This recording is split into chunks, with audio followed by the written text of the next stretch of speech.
The conference room was silent, except for the sound of papers being shuffled. 11 people sat around a polished mahogany table, eyes fixed on the attorney's hands as he broke the seal on the final testament of Margaret Haverford. The reading had taken 40 minutes. Clauses about properties, stacks, charitable donations, personal belongings, but everyone in that room was waiting for one thing.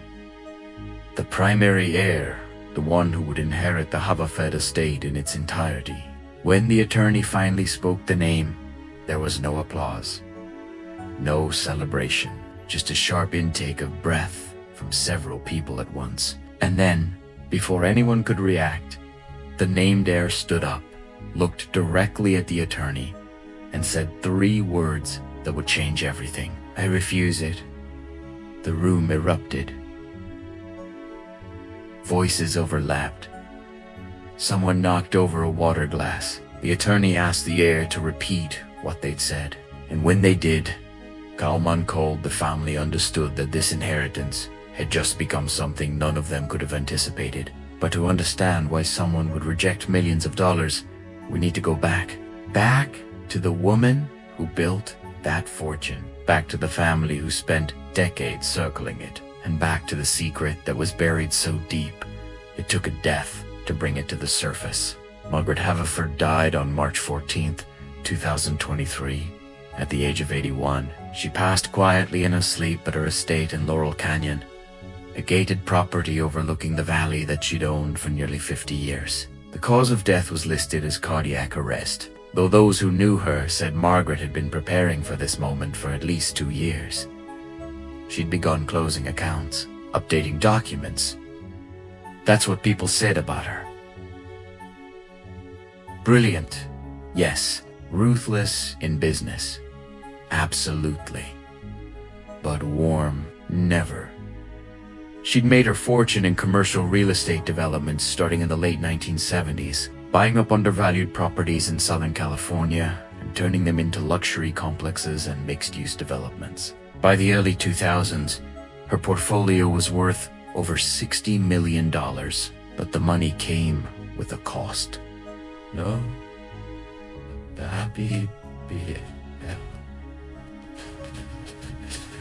Margaret was not warm. Margaret had been married once to a man named Thomas Haverford, who died in 1994. They had 2 children, Richa, born in 1968, and Claire, born in 1971. Both children grew up in privilege, but neither had a close relationship with their mother. Richa described her once in a deposition as emotionally unavailable but financially generous. Claire refused to speak about her at all for most of her adult life. By the time Margaret died, the family had fractured into clear factions. Richard, now 54, was a corporate consultant living in San Diego. He had 2 adult children, both in their 20s, who barely knew their grandmother. Claire, 51, lived in Portland and worked as a nonprofit director. She had 1 daughter, Emily, who was 26. Emily had been the only grandchild to maintain any real contact with Margaret in her final years. There were others in Margaret's orbit. Her younger brother, Leonard, who'd worked in her company for 30 years before retiring. His wife, Diane.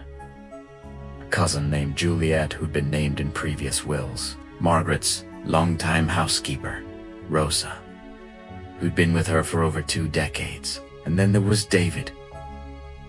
David Collier, 43 years old, Margaret's estate manager, and, according to some, much more than that. He'd worked for Margaret for 15 years, managing her properties, handling contractors, overseeing renovations. He lived in a guest house on her property. He had keys to everything, and in the months before her death, he was the person Margaret spoke to most. When Margaret's attorney, a man named Jonathan Vass, sent out the notice for the will reading, the tension was immediate.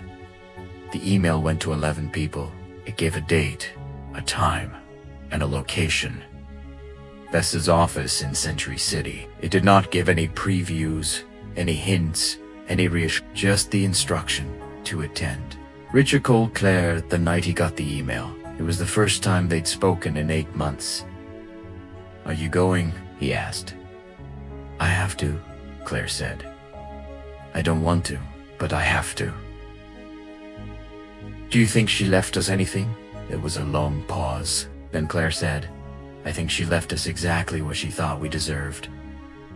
The reading was scheduled for April 6th, 2023, 3 weeks after Margaret's funeral, which had been a quiet affair attended by fewer than 30 people. No eulogy, no reception, just a burial next to Thomas in a private cemetery in Pasadena. On the morning of the 6th, the 11 invitees gathered in Vess's conference room. Richard and his 2 children sat on one side of the table. Claire and Emily sat across from them. Leonard and Diane took seats near the window. Juliet sat alone at the far end. Rosa, the housekeeper, looked uncomfortable in a formal dress, hands folded in her lap. And David sat near the door, expressionless. Vess entered at exactly 10 a.m. He was in his mid-60s, gray-haired, with a kind of measured tone that comes from decades of delivering bad news. He placed a leather folder on the table, adjusted his glasses, and began. "Thank you all for coming. I'll be reading the last will and testament of Margaret Eleanor Haverford. Executed on January 9th of this year, the will was witnessed, notarized, and is legally binding. I'll ask that you hold questions until I've finished." The room settled. Vess opened the folder. Margaret's will began with small bequests. $50,000 to Rosa for her years of service, $25,000 to a historical preservation society, another $25,000 to a scholarship fund Margaret had established years ago. Then came properties, a condo in Santa Monica. Left to Leonard, a small commercial building left to Juliet. These were valuable, but not the core of the estate. Richard shifted in his seat. Claire stared at the table. Then Vess read the clause about the family home. The Laurel Canyon estate, valued at approximately $8 million, was to be.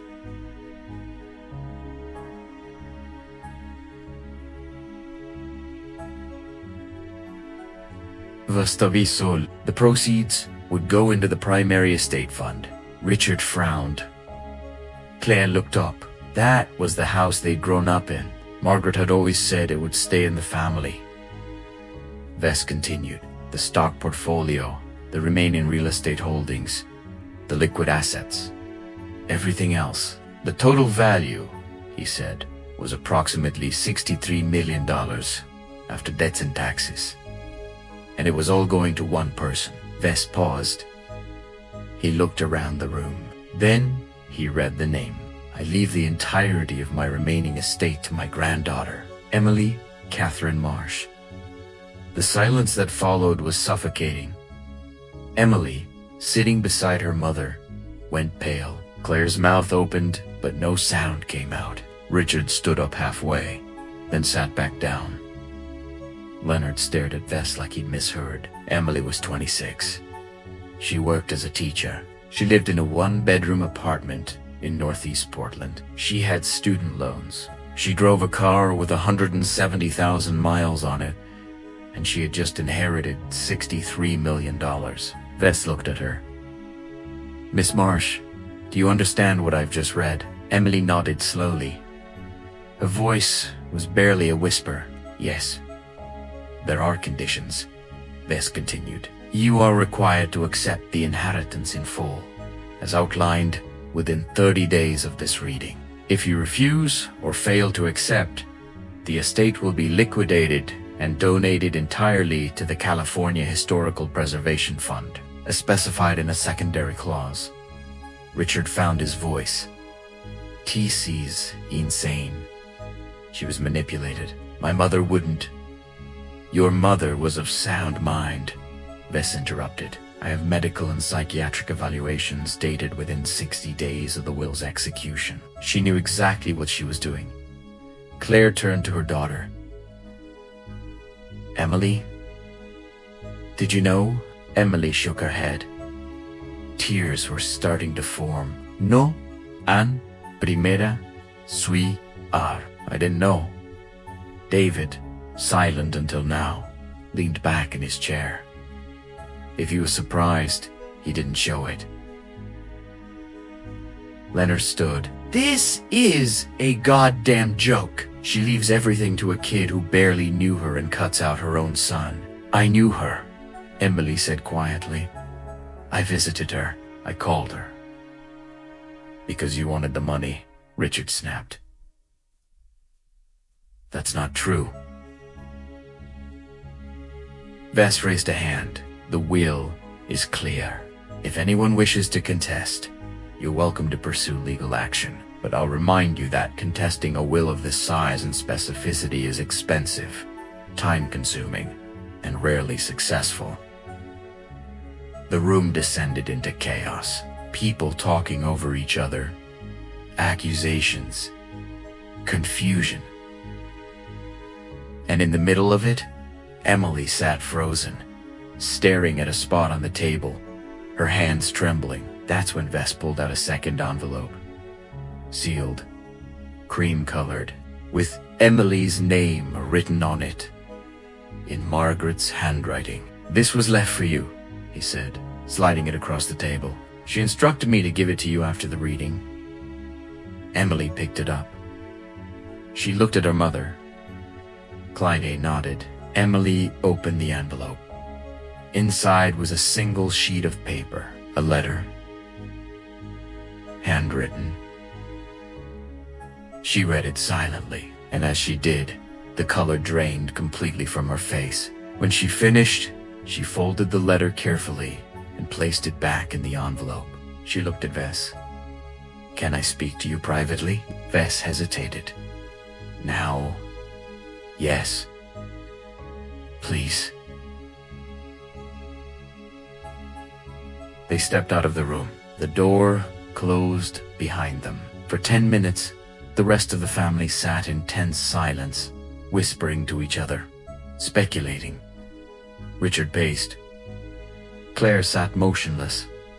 David watched the door. When Emily and Vess returned, Emily's face was unreadable. Se, sat, dun. She placed the envelope on the table in front of her, and then she looked around the room, meeting each person's eyes. I'm refusing the inheritance, she said. The room exploded. Everyone spoke at once. Vess held up a hand, trying to restore order, but it was useless. Richard was the loudest. You can't be serious. I am. Emily, stop, Claire said. You don't have to do this. Whatever that letter said. It's not about the letter, Emily said, though her voice shook. It's about what's right. You're walking away from $63 million, Leonard said, almost laughing in disbelief. Do you understand that? I understand. Then you're an idiot, Richard said. Emily stood. I'll sign whatever I need to sign, but I'm done. She walked out. The door closed behind her, and the family was left sitting in a conference room, staring at the space she'd left, trying to comprehend what had just happened. Vess cleared his throat. If Miss Marsh formally refuses, the estate will be liquidated as stated. I'll need her written refusal within 72 hours. What was in the letter? Claire asked. That's confidential. She's my daughter, and she's an adult. If she chooses to share it, that's her decision. Richard slammed his hand on the table. This whole thing is insane. Margaret was out of her mind. She was evaluated. Vess repeated. She was competent. But competent didn't mean kind, and it didn't mean fair. Margaret Haverford had orchestrated something, and now, 3 weeks after her death, it was beginning to unravel. If stories like this stay with you, subscribing means you won't miss what happens next. To understand why Emily refused the inheritance, You have to understand the family she was born into. And that means going back further than the will, further than Margaret's death. Back to the years when the Haverford family still looked, from the outside, like it was whole. Richard Haverford grew up as the golden child. He was the eldest, the son in the 1970s and 80s. That still meant something, especially in a family like the Haverford. Thomas, his father, had been a commercial pilot, gone for weeks at a time. Margaret, already building her real estate empire, was home but distant. Richard learned early that love in the Haverford house was transactional. Good grades earned approval. Achievements earned attention. Mistakes earned silence. Claire, 3 years younger, grew up in Richard's shadow. She was creative where he was analytical, emotional where he was controlled. Margaret didn't know what to do with her. There are stories, told years later by Claire in therapy, of her mother critiquing everything. The way she dressed, the friends she chose, the fact that she wanted to study art instead of business. When Claire was 17, she got pregnant. The father was a boy from her high school, someone Margaret deemed completely unsuitable. Margaret arranged for Claire to go stay with an aunt in Northern California for 6 months. The baby, a girl, was given up for adoption in December of 1988. Claire came home in January of 1989. The family never spoke about it, but Claire never forgave her mother. And she never forgot. Richard, meanwhile, followed the script. Business degree, corporate job, marriage to a woman named Vanessa, who came from a similar background. 2 children, Kyle and Brooke, born in the late 90s. The family looked perfect in photos, but Richard's relationship with Margaret was always strained. She called him weak. He called her controlling. They existed in a cold war of politeness and resentment. Thomas died in 1994, a heart attack at age 62. After that, Margaret became even more isolated. She threw herself into her work, expanded her holdings, spent less and less time with her children and grandchildren. The only exception was Emily. Emily was born in 1997 to Claire and a man named Daniel Marsh, a high school teacher Claire had met in Portland. The marriage didn't last.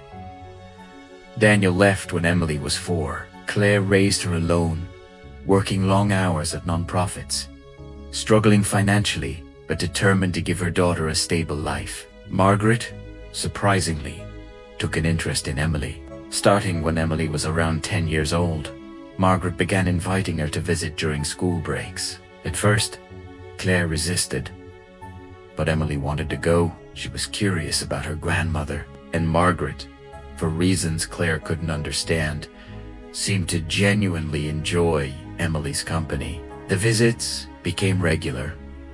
Summer trips to Laurel Canyon, long weekends. By the time Emily was in high school, she and Margaret spoke on the phone once a week. Margaret paid for Emily's college tuition. She sent her books. She gave her advice about careers, relationships, life. Richard resented this. His own children barely knew Margaret, and here was Emily, Claire's daughter, getting the attention he'd never received. "She's playing favorites," Richard told Claire once, at a family gathering in 2015. "It's what she does. She picks one person and makes everyone else fight for scraps." "Emily isn't fighting for anything," Claire said. "She just talks to her. For now, wait until the will comes up. You'll see." Claire didn't respond, but she thought about it. She'd always wondered why Margaret had suddenly decided to be a grandmother to Emily after being such a distant mother to her and Richard. In 2021, Margaret had a health scare. A minor stroke. She recovered, but it shook her. That's when she started getting her affairs in order. Meeting with Vess, updating documents, closing old accounts. Emily visited her that summer. She was 24, teaching at a charter school in Portland, living paycheck to paycheck. Margaret asked her about her life, her plans, her dreams, and then she asked her a question that Emily would remember for the rest of her life. Do you think people can be forgiven for things they did a long time ago? Emily, surprised, said, I think it depends on what they did. Margaret nodded. She didn't say anything else, but Emily noticed that her grandmother looked sad, genuinely sad. It was the first time she'd ever seen that expression on Margaret's face. In the months that followed, Margaret's behavior became strange. She started asking Emily questions about Claire, about Claire's childhood, about whether Claire had ever talked about the past. Emily didn't understand why. She told her grandmother that her mom didn't talk about her childhood much, that she knew there had been tension, but Claire didn't like to dwell on it. Margaret listened, and then she changed the subject. By late 2022, Margaret's health was declining. She was still sharp, still in control, but her energy was fading. She stopped taking meetings. She spent most of her time at the estate, with Rosa and David managing the day-to-day. David Collier had been with Margaret since 2008. He was hired initially as a property manager, but over the years, his role expanded. He became her confidant, Heir, proxy, the person she trusted to handle things she didn't want to deal with herself. There were rumors, of course, that David and Margaret were involved romantically, that he was manipulating her, that he stood to inherit something, but Margaret never confirmed or denied anything, and David never spoke about their relationship publicly. Richard hated him, called him a vulture, accused him of isolating Margaret from her family, but Margaret didn't care. If anything, she seemed amused by Richard's anger. In January of 2023, Margaret executed her final will. Vess came to the estate. 2 witnesses were present. Margaret signed. Rosa cried quietly in the back row. After the burial, Richard approached Emily. You know she's going to leave you something, right? Emily looked uncomfortable. I don't know that. I do. She always liked you best. Just don't let it go to your head. Emily didn't respond, but the comment stuck with her, because part of her had wondered the same thing.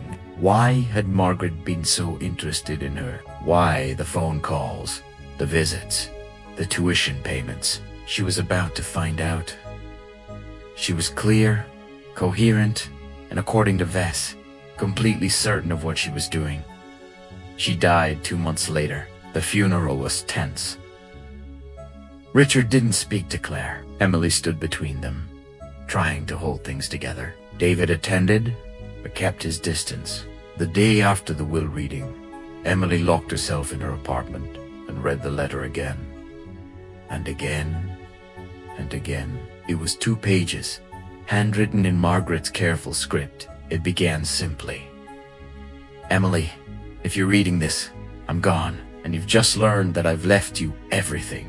I imagine you're confused, maybe angry, maybe scared. You have every right to be all of those things. But before you make any decision, I need you to understand why I did this. And I need you to know the truth about your family. The letter went on. It told a story Emily had never heard. A story about Claire. About a pregnancy. About a baby girl born in December of 1988 and given up for adoption. But that wasn't the worst part. The worst part was what came next. Margaret admitted that she had pressured Claire into giving up the baby, that she had threatened to cut Claire off financially if she didn't, that she had told Claire she was ruining her life, that she was too young, that the baby's father was worthless. Margaret wrote, I thought I was protecting her. I thought I was doing the right thing. But I was wrong. I stole something from Claire that she can never get back, and I've lived with that guilt every day since. The letter continued. Margaret explained that she'd tried, over the years, to find the daughter Claire had given up. She'd hired investigators. She'd searched adoption records, but the adoption had been closed. The trail was cold And then, in 2019, she found something. A DNA match through one of those ancestry websites. The daughter Claire had given up for adoption was alive. She was 30 years old. She lived in Oregon, and her name was Jessica Halley. Margaret had reached out to her, carefully, through a lawyer. She didn't tell Jessica who she was at first. She just asked if Jessica would be willing to meet. Jessica agreed. They met twice, once in 2020 and once in 2021. Jessica told Margaret that she'd had a good life. She'd been adopted by a loving family. She had no interest in disrupting Claire's life or making demands. But she was curious. She wanted to know where she came from. Margaret told her everything, and then she made Jessica an offer. She would leave Jessica a portion of her estate, not the entire thing, but enough to be significant, enough to acknowledge what had been taken from her. Jessica refused. She said she didn't want money. She just wanted to know the truth. And she asked Margaret to tell Claire, to give Claire the chance to meet her. If she wanted, Margaret agreed, but she never did it. She kept putting it off, afraid of Claire's reaction, afraid of opening old wounds. And then her health started to fail. The letter ended with this: Emily, I'm telling you all of this because I need you to understand. The inheritance I'm leaving you isn't just money. It's a responsibility. Jessica deserves to know her mother. Claire deserves to know her daughter. But I don't trust Richard or anyone else in this family to handle this with the care it requires. I trust. Because I'd rather the money disappear than have it fall into hands that will use it for spite or greed. This is my last chance to make things right, and I'm putting it in your hands. I'm sorry for the burden, but I know you'll do what's right. With love and regret, Margaret. Emily sat on a couch, the letter shaking in her hands, and understood exactly what her grandmother had done. Margaret had turned the inheritance into a test, a trap. A final act of control, even from beyond the grave. If you accept the inheritance, I'm asking you to find Jessica, to tell Claire, to help them if they want to meet. And if you don't think you can do that, then refuse the inheritance. Let it go to charity. If Emily accepted the money, she became responsible for a secret that would destroy her mother. If she refused, the family would never know the truth. Either way, she lost. And that's why, standing in that conference room, Emily had said no. The next 72 hours were chaos. Emily stayed in her apartment, ignoring calls from her mother, her uncle, her cousins. She didn't sleep. She barely ate. She just sat with the letter, reading it over and over, trying to find another option. Claire showed up on the second day. She knocked on the door until Emily answered. "Talk to me," Claire said. "Please." Emily let her in. They sat on the couch, and for a long time, neither of them spoke.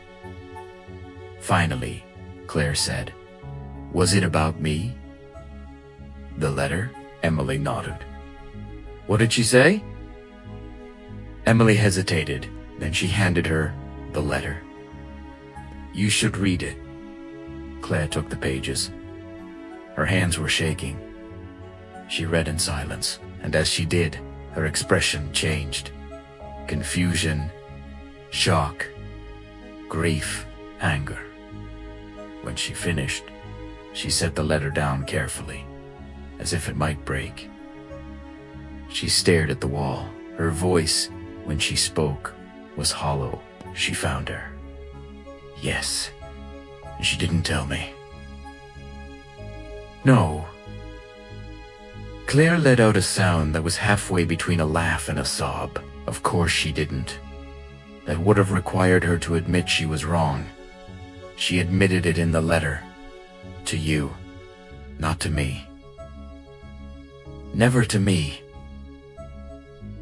Claire stood up, pacing. Do you know what she took from me, Emily? I was 17.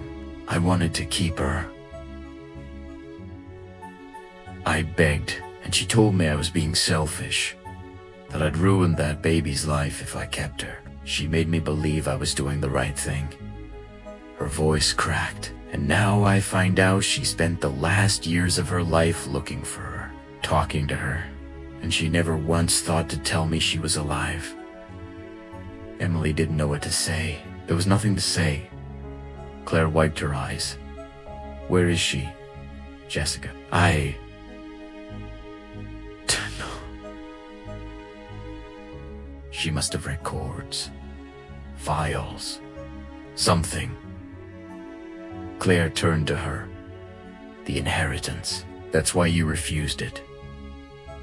I couldn't take it, Mom. Not with this attached. She wanted me to tell you. To find Jessica. To fix what she broke. But it's not my place. It's not my secret to manage. Claire sat back down. She was quiet for a long time.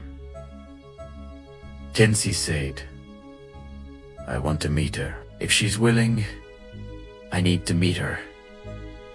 Then we'll find her, Emily said, with or without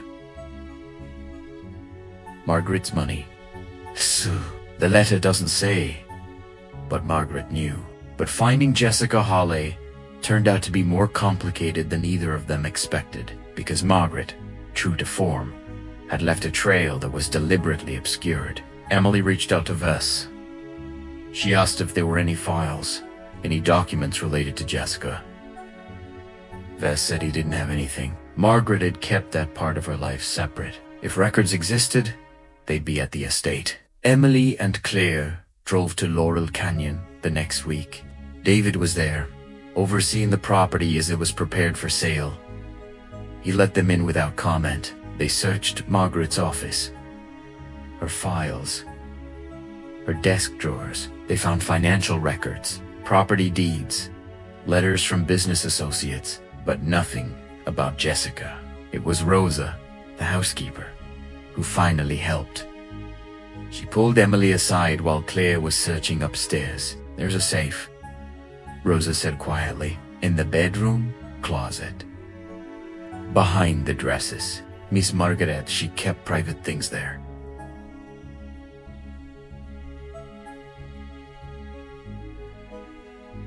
Do you know the combination? No. But Mr. David might. Emily found David in the kitchen, reviewing paperwork. She explained what she was looking for, carefully, without giving too much detail. David studied her for a moment. Then he said, I know about Jessica.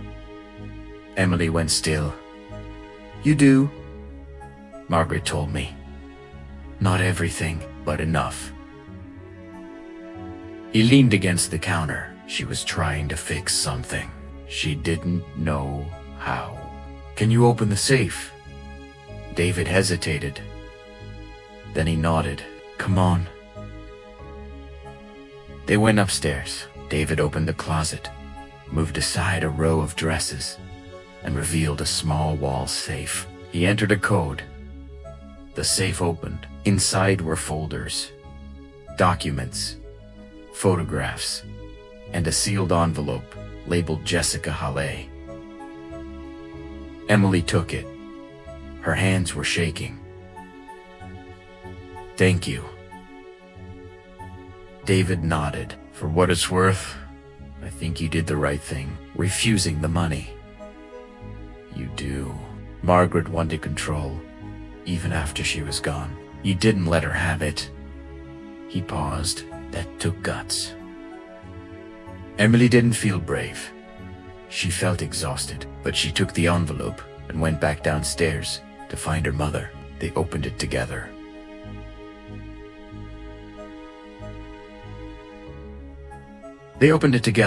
Inside was a letter addressed to Claire, written by Margaret but never sent. It was an apology, rambling, emotional, full of regret. Margaret admitted everything. The pressure, the manipulation.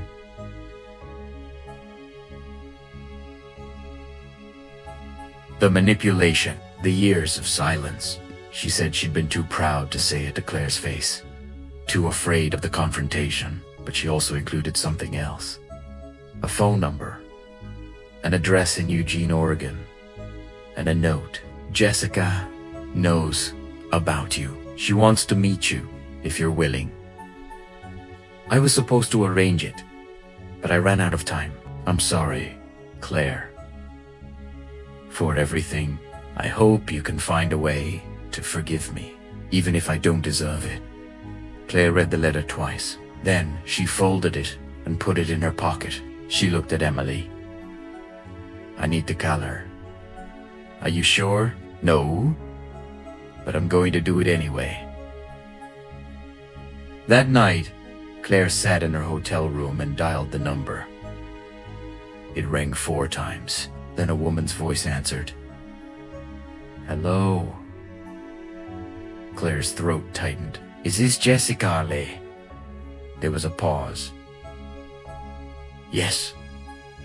Who is this? My name is Claire Marsh. I think you know who I am. Another pause.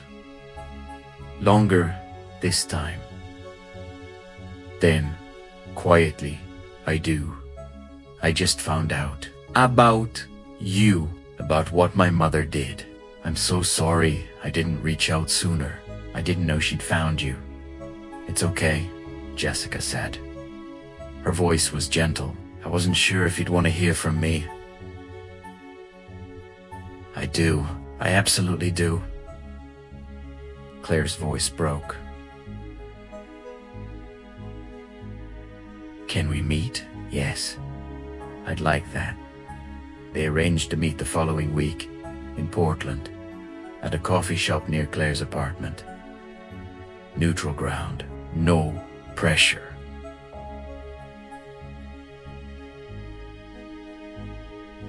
No. Emily offered to come, but Claire said she needed to do this alone. Emily understood. The meeting lasted 3 hours. Claire and Jessica sat across from each other, talking carefully at first. Then more openly, Jessica told Claire about her life. Her adoptive parents, who had been wonderful. Her childhood in Eugene. Her career as a nurse. Her own daughter, who was 5 years old.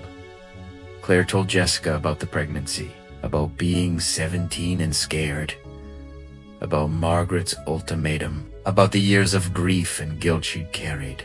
By the end, they were both crying, but they were also smiling. Jessica reached across the table and took Claire's hand. I don't blame you, Jessica said. I never did. I blame myself, Claire said. Then stop. We're here now. That's what matters.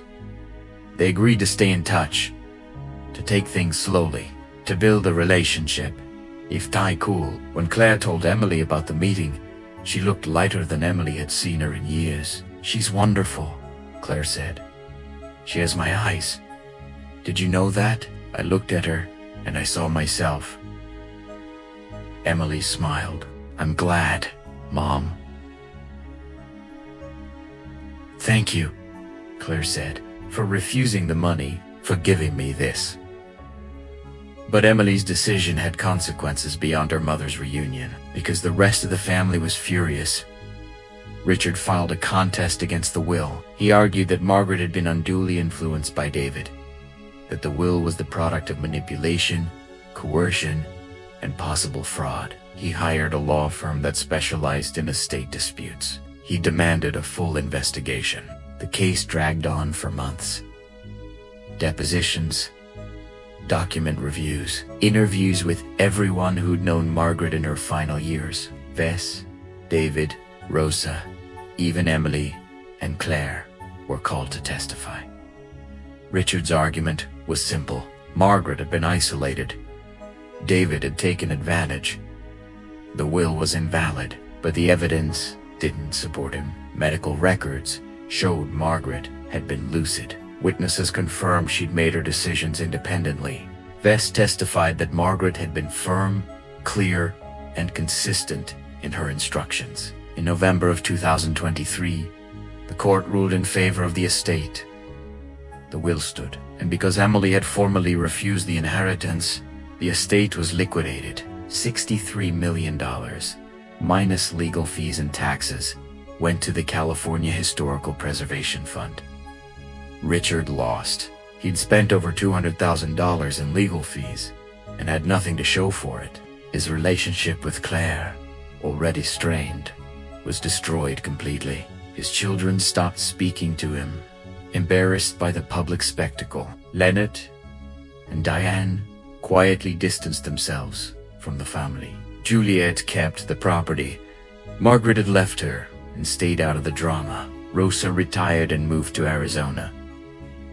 David sold the guest house and left California. He never spoke publicly about Margaret, and he never appeared in the family's life again, and Emily went back to teaching. She still lived in her one-bedroom apartment. She still drove the same car. She still had student loans, but she also had something else. Peace. Peace. Because she'd chosen truth over money, family over inheritance, and that, in the end, was worth more than anything Margaret could have left her. Claire and Jessica's relationship grew slowly. Jessica introduced Claire to her daughter, Claire's granddaughter, a little girl named Sophie. They celebrated holidays together. They talked on the phone. They became, in their own way, family. Emily visited them sometimes, and when she did, she thought about her grandmother, about the letter, about the choice Margaret had forced her to make. Margaret had spent her life controlling people, manipulating them, using money as a weapon and a shield, and in the end, she'd tried to do it one last time, but Emily had refused to play the game. The inheritance had been a test, and Emily had passed, not by taking the money, but by walking away. A year after the will reading, Emily received a package in the mail. It was from Jessica. Inside was a photo. It showed Claire, Jessica, and Sophie sitting together on a porch, smiling. On the back, Jessica had written a note. "Thank you for giving us this. Love, Jessica." Emily put the photo on her fridge, and every time she looked at it, she knew she'd made the right choice. Because some inheritances aren't measured in dollars. They're measured in the people you protect, the truth you're willing to face, and the courage to refuse what everyone else thinks you should want. Margaret Haverford had been worth $63 million, but in the end, the only thing that mattered was the family she'd broken and the granddaughter who'd refused to let her break it any further. Emily never regretted her decision, not once. And when people asked her, years later, why she'd turned down a fortune, she always gave the same answer. Because it wasn't mine to take. The Haverford estate was gone. The money was gone. The properties were sold. But the family, fractured as it was, had been given something Margaret could never buy. A chance to heal. A chance to choose each other. And a chance to prove that not every inheritance is worth accepting.